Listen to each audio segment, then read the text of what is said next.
Bienvenue dans ce tutoriel où nous allons parler d'un élément essentiel de SmartScore, la palette de score.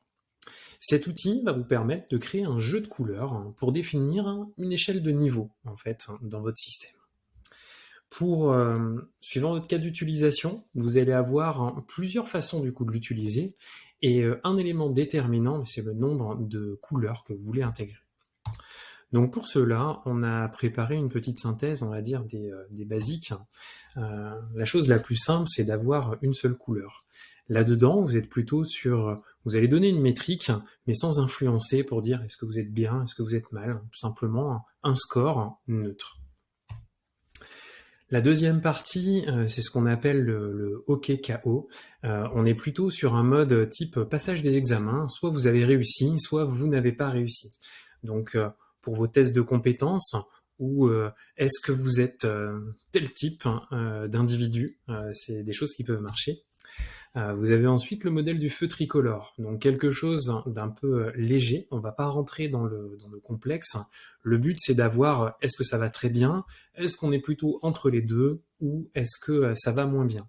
Là-dessus, je vous propose un modèle, donc du coup avec du rouge, mais vous êtes libre de mettre votre propre jeu de couleurs. On a le quatrième type, donc à 4 couleurs.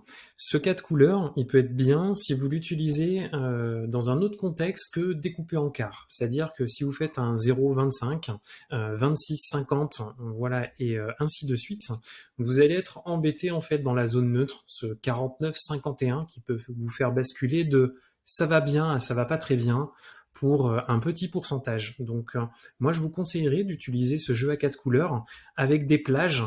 Voilà un très haut pour le bleu, un très bas pour le rouge, et ensuite vous pouvez faire évoluer du coup au milieu.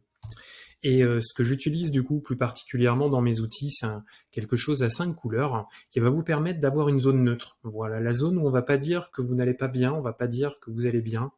Vous êtes plutôt dans un sujet où vous êtes dans une moyenne qui doit être travaillée, mais qui n'est pas à risque. Et ensuite, vous avez la possibilité de créer, bien sûr, tout ce que vous souhaitez. Si vous voulez en mettre, du coup, en mettre plus, aller de 10 en 10, c'est, on va dire, libre à vous. Ce que je vous conseille, du coup, c'est d'aller quand même sur un système qui est plutôt simple quand vous êtes en mode prospection, pour que vos prospects n'aient pas besoin, voilà, de réfléchir, du coup, trop longtemps pour comprendre votre système. Après, lorsque vous êtes sur quelque chose où vous avez de l'accompagnement, de la formation, où vous voulez creuser, avoir des questionnaires plus compliqués, là, vous pouvez enrichir votre outil. Donc maintenant, on va aller voir directement dans SmartScore comment ça se met en place.